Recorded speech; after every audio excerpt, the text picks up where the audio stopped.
I thank you for your attendance.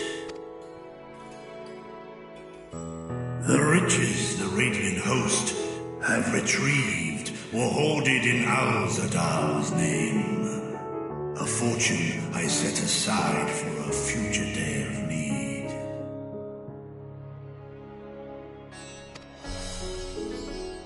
And lo, that day hath come. Made aid our wounded city in reclaiming its vibrancy and vigor. In better times, I would leave such a task to our capable Ahawan. God's rest his soul. Finding myself bereft of his counsel in the here and now, I will assume the responsibilities of mine office directly. Firstly, the treasure shall be sold for more convenient currency. Thence, invested into the trading port of Yedlamad. Our merchants must have their operations restored, their ships rebuilt. Commerce must flow once more. None were spared the tragedy of the final days. Of this, I am well aware. But an absence was created by the loss of Kalzar's consortium. And by filling it, we provide new means for our fishermen, our artisans, and others to bring their wares to distant markets.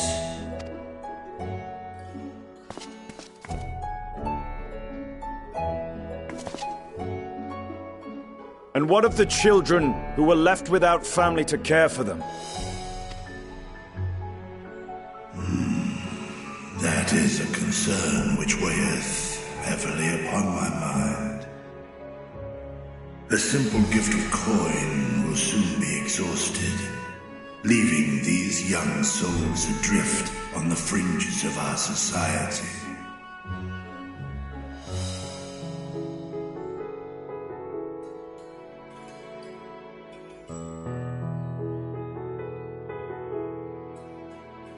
Nay, a proper solution is needed, one which doth guarantee their welfare for years to come.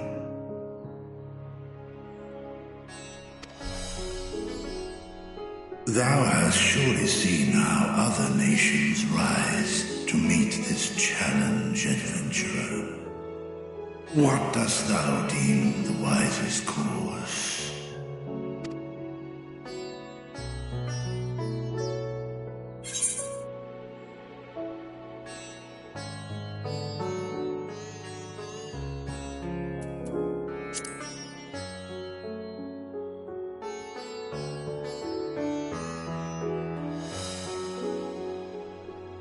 Of course, we can draw on trading profits to build a new institution. Let us put this idea into practice. A contract shall be written, requiring all who receive of Al-Zadal's treasure to commit a portion of their future earnings towards the running of an orphanage. Now, such an influential policy is deserving of a worthy name.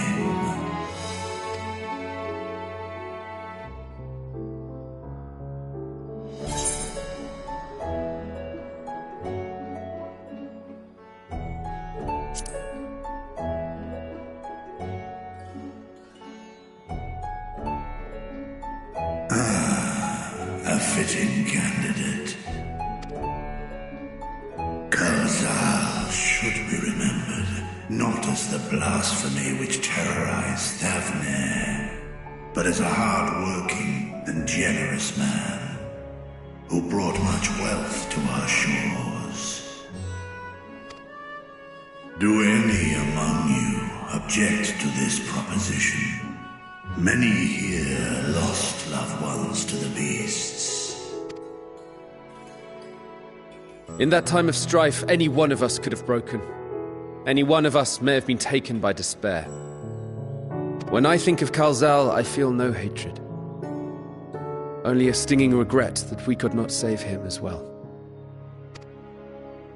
Isn't that right, men?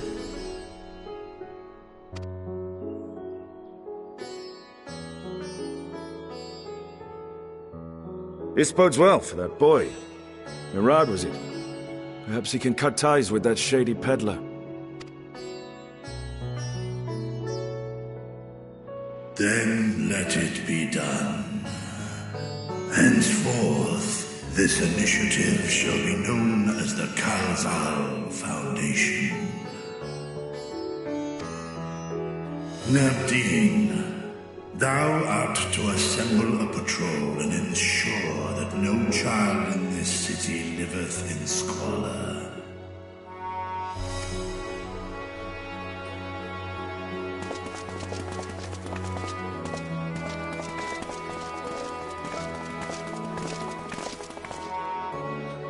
Clerks, see to the management of our funds and make haste. Our citizens must not suffer a day more than is necessary.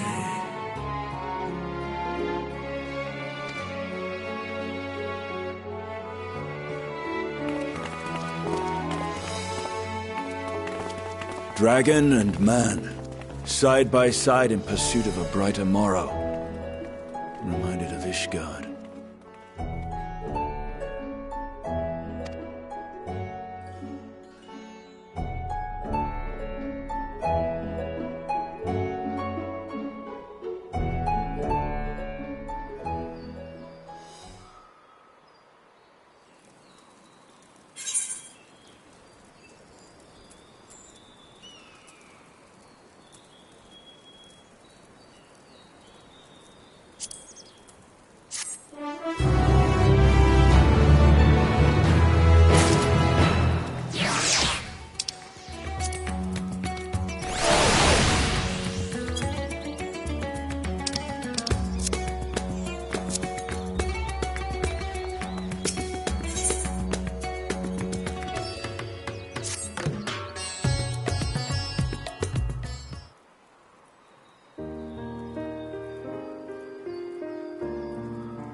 Right, here we all are.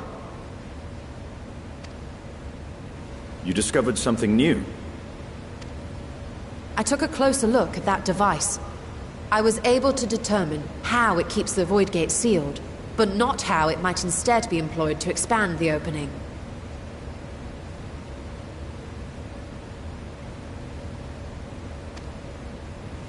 For that, I would need to reference the technique developed by Vritra's alchemists, no records of which appear to have survived the intervening years.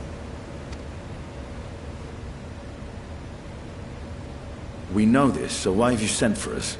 Have you learned aught of value or not?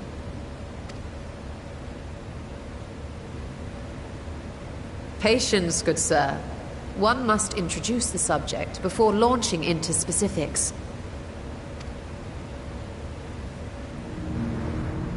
From what we understand, travel between worlds is accomplished by passing through the nebulous rift which exists between them. Picture, if you will, the moment you were called to the first.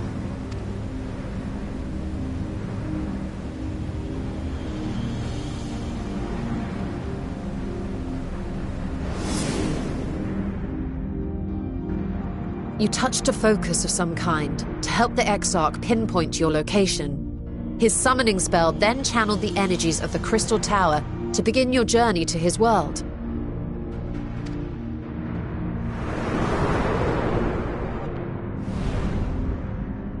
The magics tore a hole in the wall separating source and shard, and cast you into the intervening nothingness. In that place, the laws of nature hold no sway.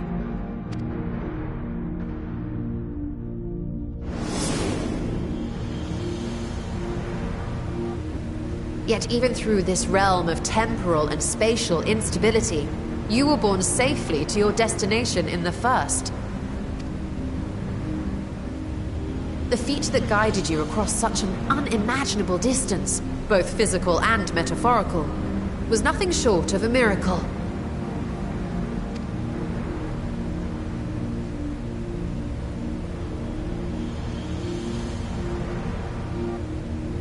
Then what of the many Voidsent found in the source? Who guides them here, and how? An excellent question. Though there are several methods by which the Void's denizens might intrude upon our world, the rituals of summoning are the most typical. For example, let us consider the Gargoyle, a creature of middling power.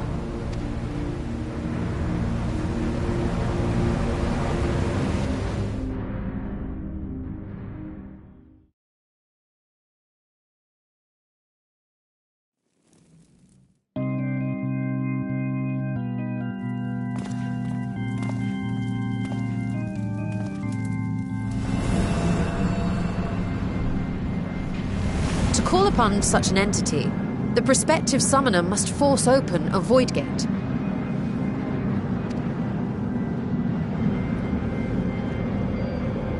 The portal lasts but a moment and is relatively small, allowing only an imp or other lesser being to squeeze through with their physical body intact.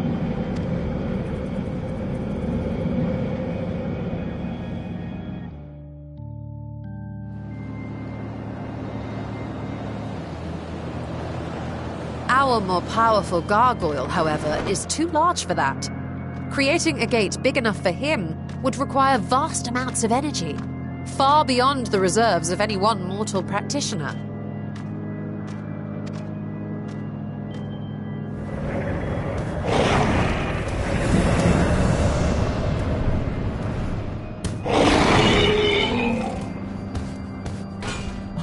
Instead, 'tis far more common to bring over only the entity's soul.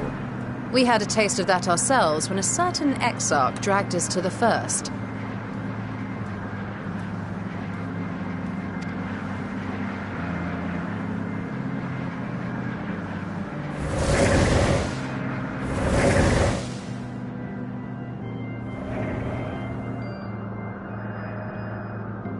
And just as our bodies remained in our world, the Voidsent's physical form is left behind in the 13th.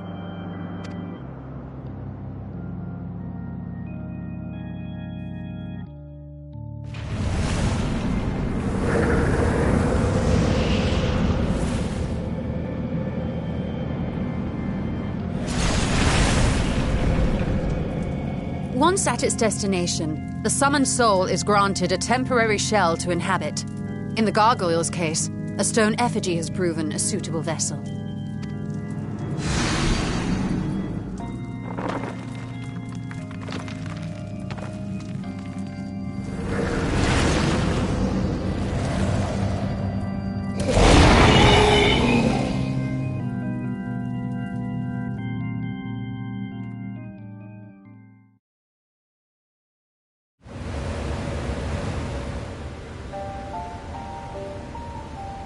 Wait. You said that Voidsent must be called here deliberately by someone in the source, reeled in like a fisherman with his catch. Exactly. For a being to navigate the chaos of the rift, with or without form, there must needs be a guiding agent on the other side. When the hordes poured forth from Alag's Great Gate, it was the technologists who drew them through. Though to my knowledge, planar fissures are in essence natural passages between our world and the void, which require no such guidance to traverse. Why is only the boundary between the Source and the 13th so fragile? So much so that it often tears open of its own accord. I believe solving that mystery is key to understanding travel between the Source and its reflections. And how do you intend to get your answers? No. The danger is too great.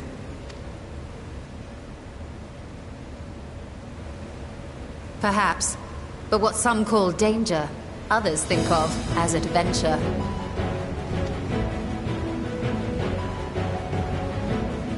Were you not listening to my tale? Never mind that the means to expand the gate has been lost to the ages. Even could you force the portal wide enough, you would be greeted by an army of murderous horrors the very instant you step through. I assure you I was most attentive, and I agree that to go alone would be certain death. But if I were to bring along one who has already braved the 13th, and humbled the cloud of darkness, well, I imagine my chances would be much improved.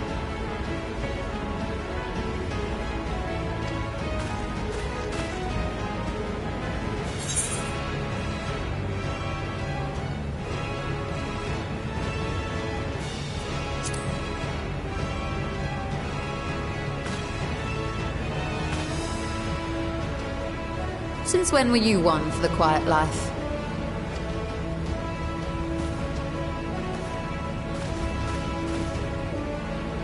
Once again, I put my life in your ever-reliable hands. That said, as much as I would like to march straight back to the Void Gate, there is the small matter of being unable to open it without the Satrap's personal authority.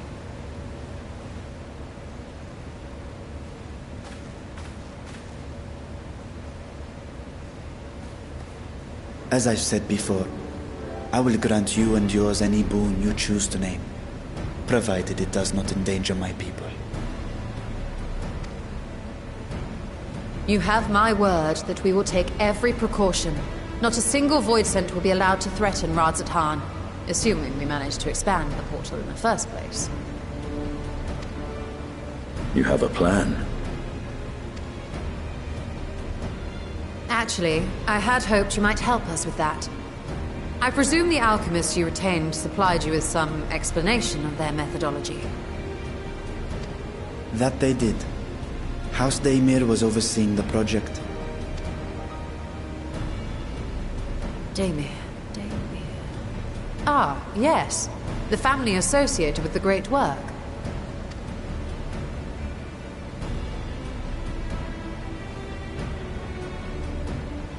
I did not fully comprehend the theory, but their research began with a Voidsent which had slipped through the fissure.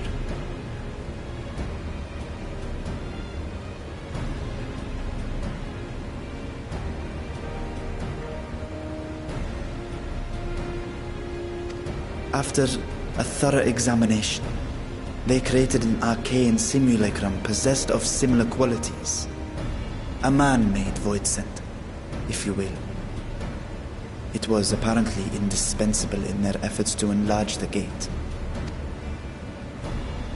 A man-made voidsent?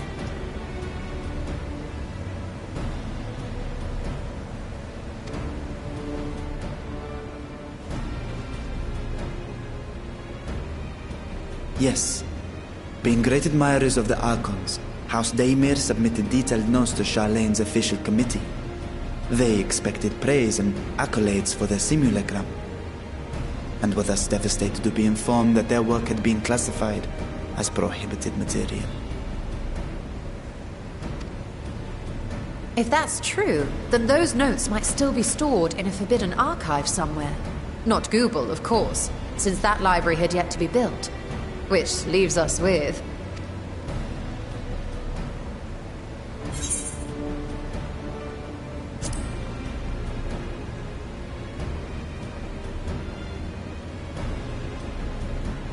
Yes, it may very well hold a copy.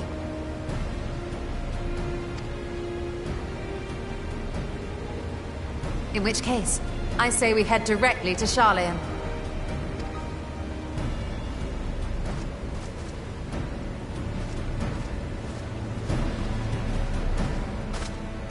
Unless you anticipate needing help to reach the high shelves, I see myself being of little use.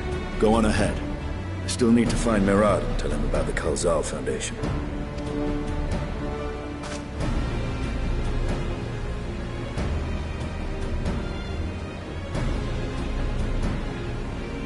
Let us be on our way as well.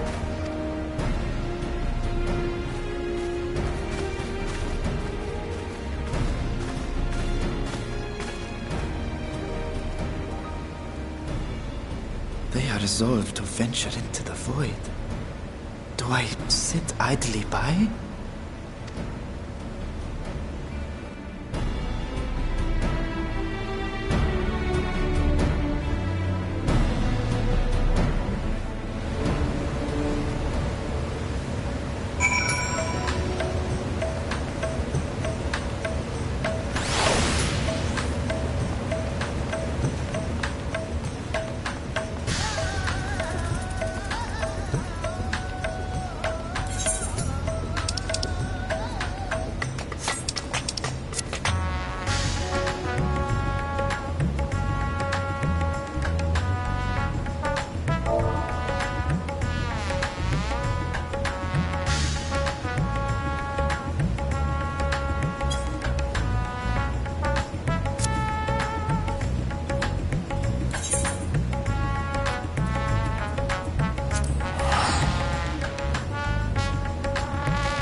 If House Damia's notes are to be found anywhere, it will be here.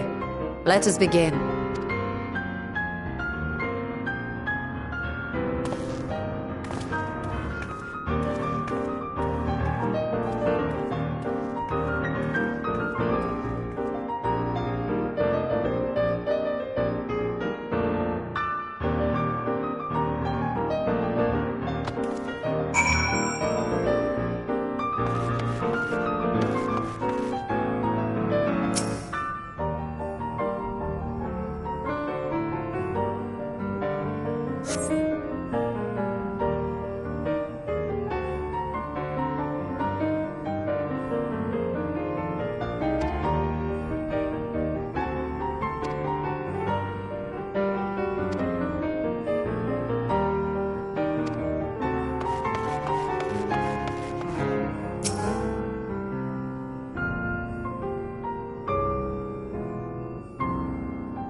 Yes, the ether signature is unmistakable.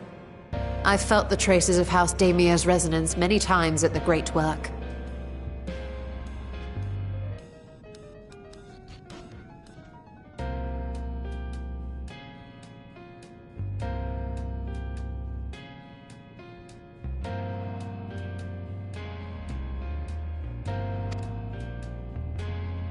Time to see what all the fuss was about.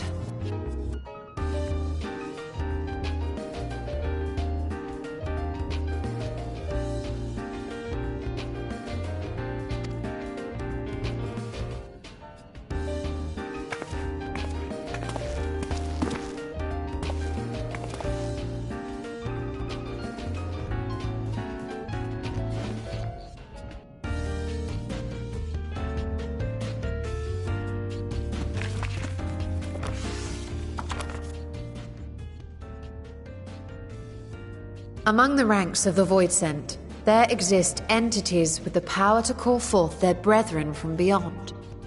The species known as Atomos, however, is uniquely prodigious in this regard. From its distended maw, it can expel an endless procession of void-born creatures, a talent which sorely tested the Radiant Host in its battles against these abominations.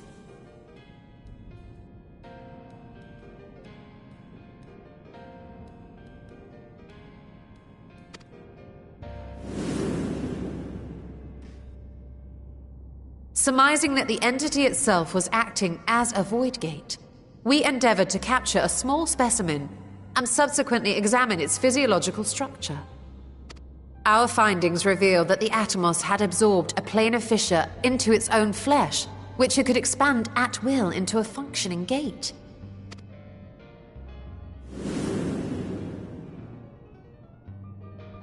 Upon further analysis, we identified an ethereal wave pattern emitted during this process.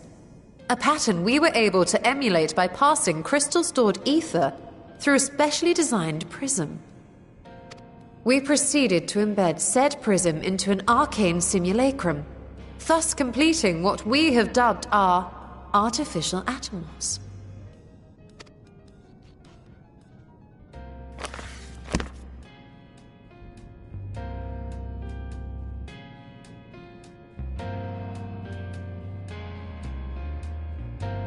How could I have been so blind to the possibilities? This species, not to mention its ability to summon void scent, has been discussed among academics for years now. Just before the advent of the 7th Umbral Calamity, we received reports of Atomos sightings from every corner of Eorzea. Surely you've at least heard the tales.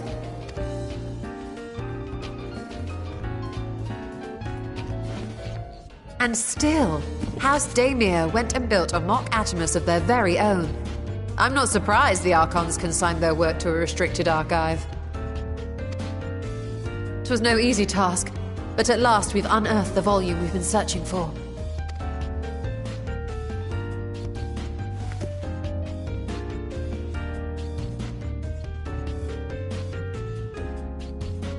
I'd be lying if I said I wasn't tempted to stay longer. See what other forbidden titles might be lurking on these shelves? Ah, but that would be abusing the very special privilege we've been granted now, wouldn't it? Better not.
ruins alone were impressive enough. But I never dreamed such a treasure lay hidden in the depths of the bounty. It may have been helpful to know this device existed, Your Excellency. My apologies. The gate was a secret I shared with none but my closest advisors. I feared for what might happen should those with ill intentions learn of its existence.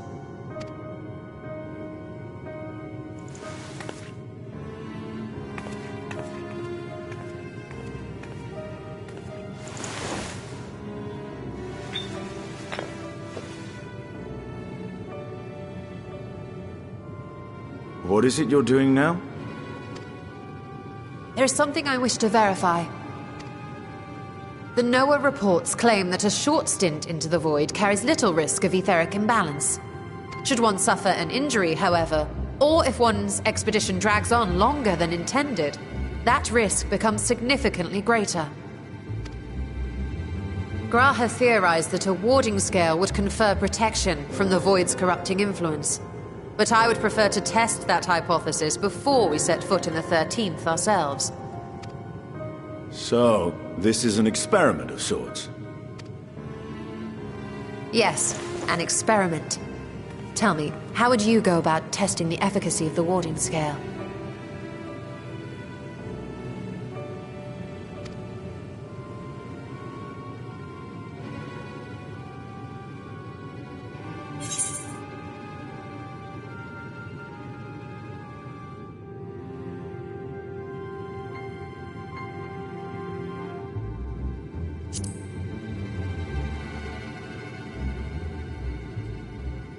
And how would you do that?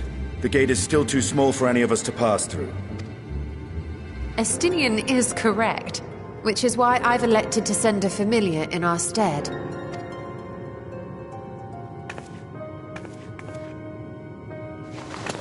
Now, a lowly imp can navigate a fissure, no matter how narrow.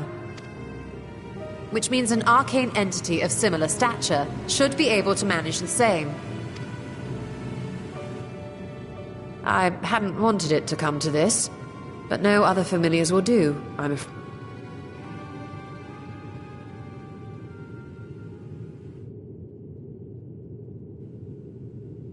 I mislike the sound of that. What manner of fiend does she mean to summon? From ocean rise and cloudbank form, from mountain spring and rainfall storm, from river flow and life be born.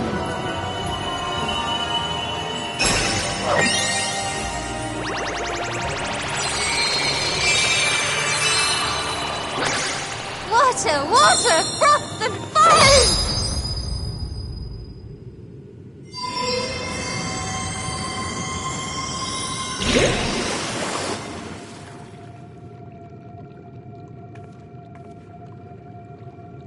Ready your arms. I fear she's been possessed. Oh, come now. That was adorable.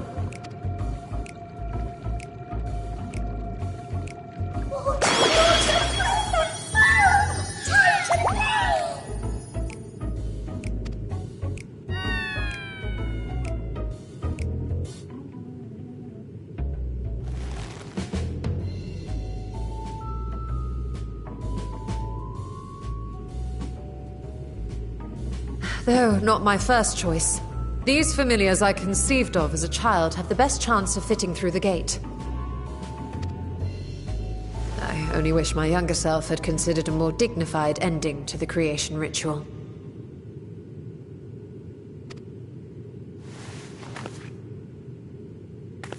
In any case, these two should serve as well. This one will bear a warding scale.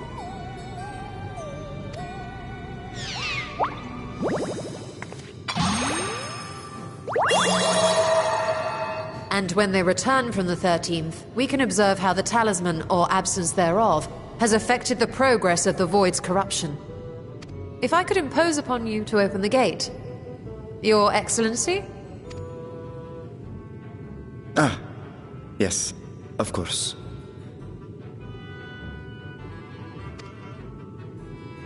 We should also be wary of void scent slipping through while we conduct our experiment. Estinian, you are to keep Nidana safe from harm. As you say. You had best be on your guard as well.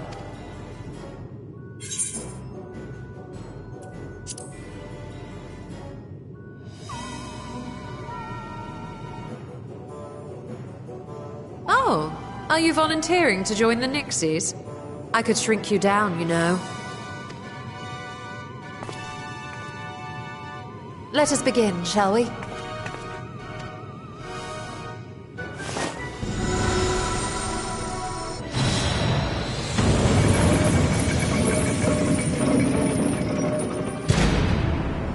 Nixies, into the void.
I think we've waited long enough.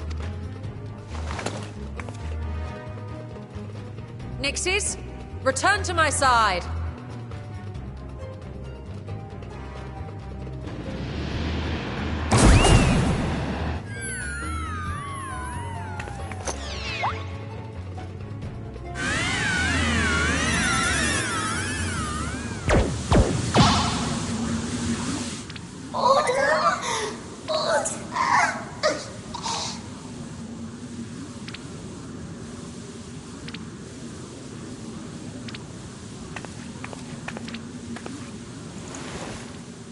Thank you, little one.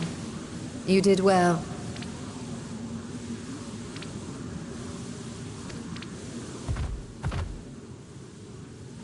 Oh, the poor thing. Its essence has been irrevocably warped.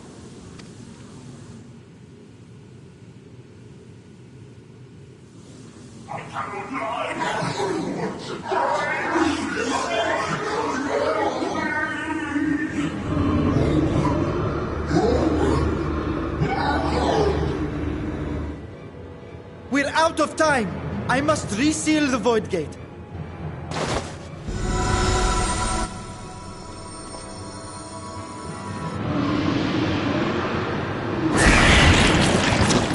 They're coming through!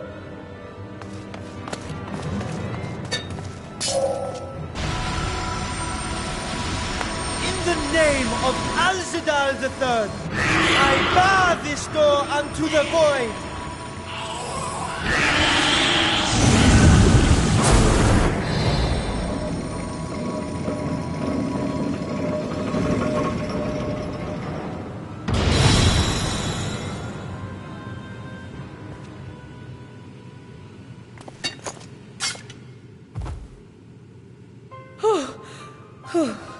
Well, that was a sharp lesson in the dangers of void gates.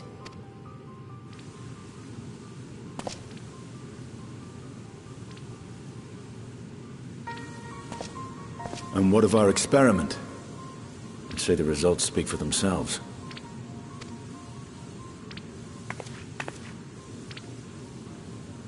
The unprotected Nixie has suffered extensive etheric corruption. As Nidana observed, it's well on its way to becoming a void scent. The one merged with the talisman, however, appears unaffected. I sense no changes to its equilibrium. Rest now, little ones.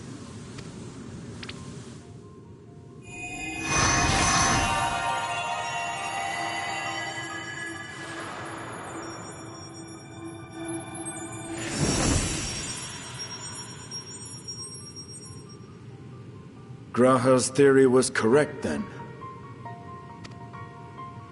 So it would seem. But while our second familiar was untouched by void energies, the talisman itself shows signs of degradation. It was, of course, originally designed to shield the soul from primal tempering. It stands to reason that etheric corruption of a different sort would affect it differently. We may need to modify the warding scale's design to account for the 13th's uniquely unstable ether.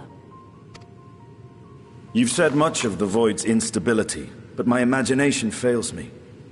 What manner of place is this broken world?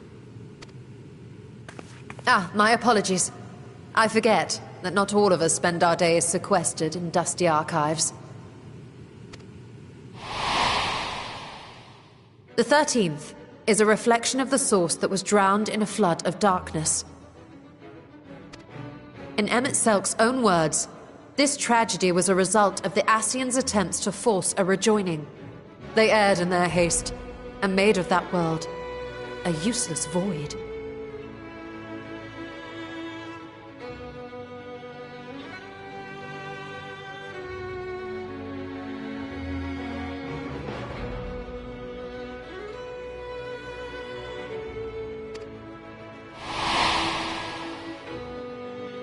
You remember Una Kalhai, the unusual child we met during our troubles with the Warring Triad. He explained the fate of the 13th thus. The champions of that ill-fated world used the stone known as Auracite to contain the power of primals. But those self-same heroes were gradually corrupted by the Auracite's bleeding energies, transforming into fiends with an endless hunger for ether. By the time anyone thought to oppose them, Light's strength had grown too feeble, and the balance of the 13th tipped into eternal darkness. It was Elidibus, as I recall, who rescued Una Kalhai's spirit from his final battlefield.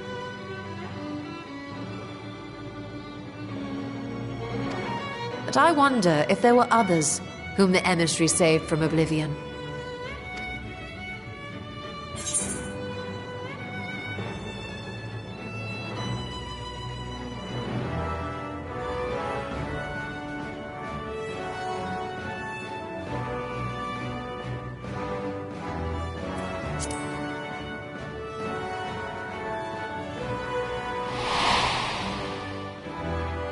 Silva, the adventurer who traveled with the Warriors of Light. And you say she was another of Elidibus's pawns?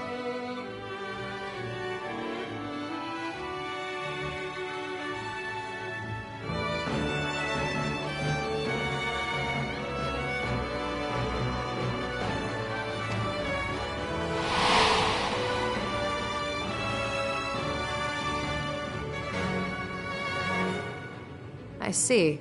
So Ciela, or rather Silva, was beguiled by the same dreams of heroism as Una Kalhai. And what of your own experience? Will you tell us of what you observed during Noah's expedition?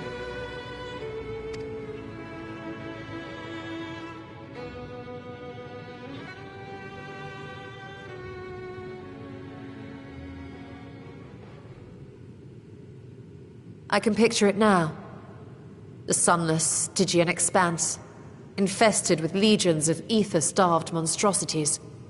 A void in every sense of the word. What you have described in such lurid detail is exactly why I hesitate to encourage you.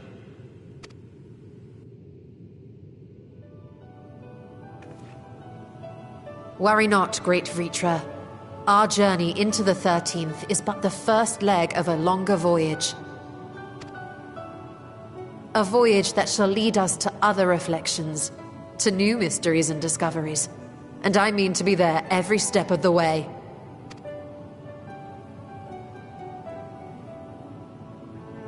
But first I must focus on refining the warding talisman.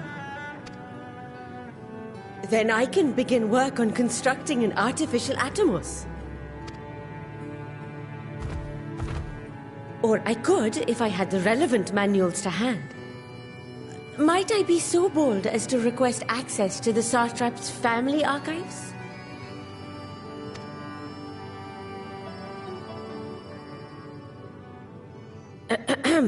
Your Excellency?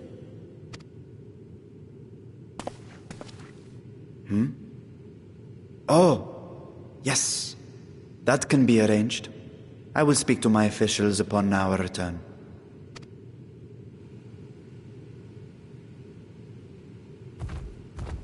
We will see you back in the city then.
Hey, Stola. The adjustments are going well, I hope? 'Tis a lengthy process, but the end is in sight, yes. That's wonderful news. I myself had some good fortune searching through the Satrap's private records. What I found was a transaction log dated around the same period as when Al-Zadal's legacy was built. It included a purchase list of highly exclusive alchemical components, and I knew I'd discovered the key to making the artificial Atomos. I then visited the High Crucible to commission the materials.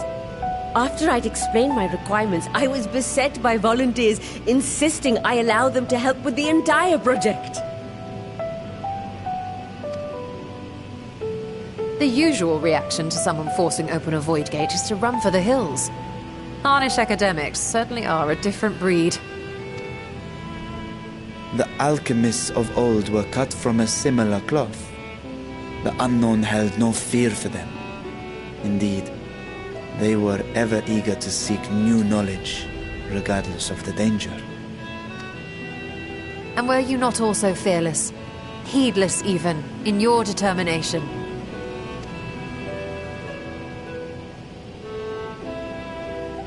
My sire entered his dormancy before I was hatched.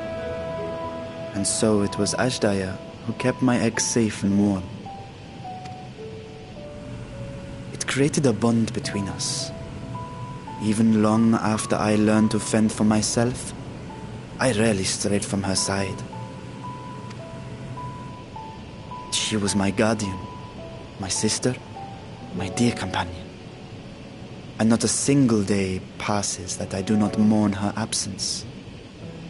No matter how deep the darkness, I would not surrender my search. I promised myself the time would come when we would once more take to the skies together. But I am satrap now.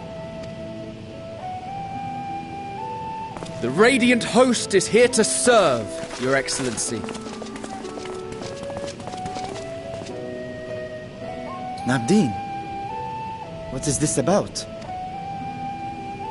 Sir Estinian told us of your predicament. For centuries you have protected Rads at Han, never showing your true self, hiding behind a curtain and living only in service to the people.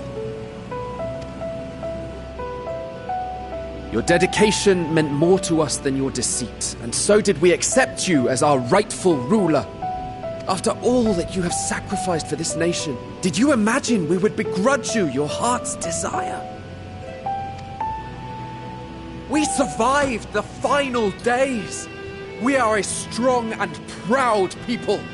We, the Radiant Host, will keep Thavnair safe in your absence.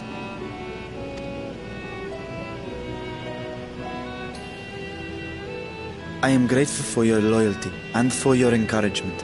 And yet... Now you listen to me, Varshan!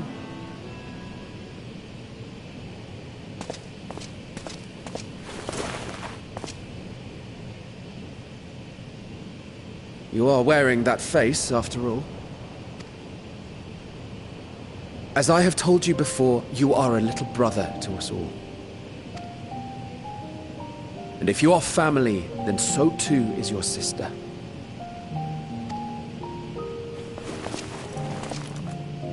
We are there for you if you need us.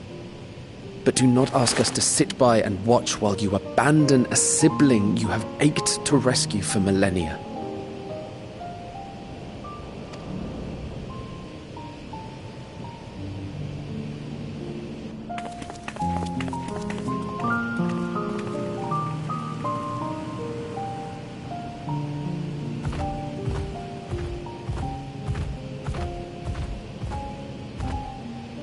We will succeed in opening the way. It is only a matter of time. All you need do is prepare to step through to the other side.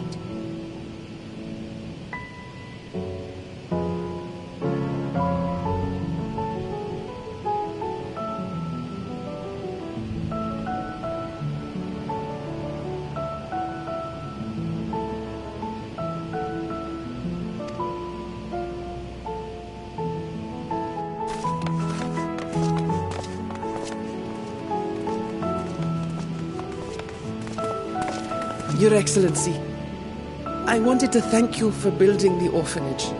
It means so much that my sister and I will have a place to be together, safe and happy. And I hope that you and your sister can be together again, too.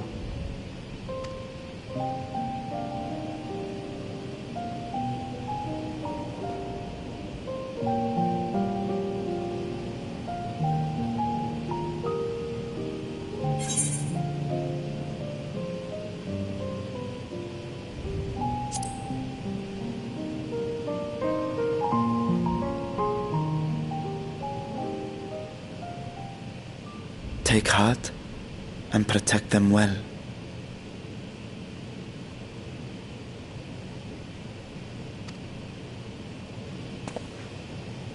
Such were the words I once said to you, and here I stand, failing to live up to them.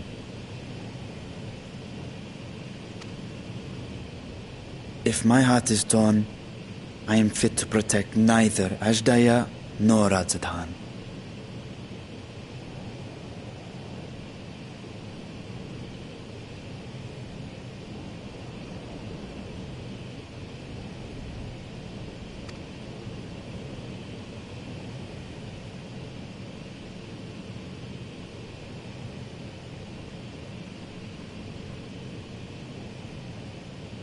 My people, I have come to a decision. Vashan will depart Thavne for a time. My dragon self will remain in the palace, but only to conduct the satrap's most essential duties. While I am focused on controlling this vessel, there may be matters that escape my attention. I rely on you, my trusted friends, to watch over one another until I return. Take care and fair fortune, little brother. Many tears would be shed should you come to harm. I would not dare make you cry.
to be swallowed, bereft of savings.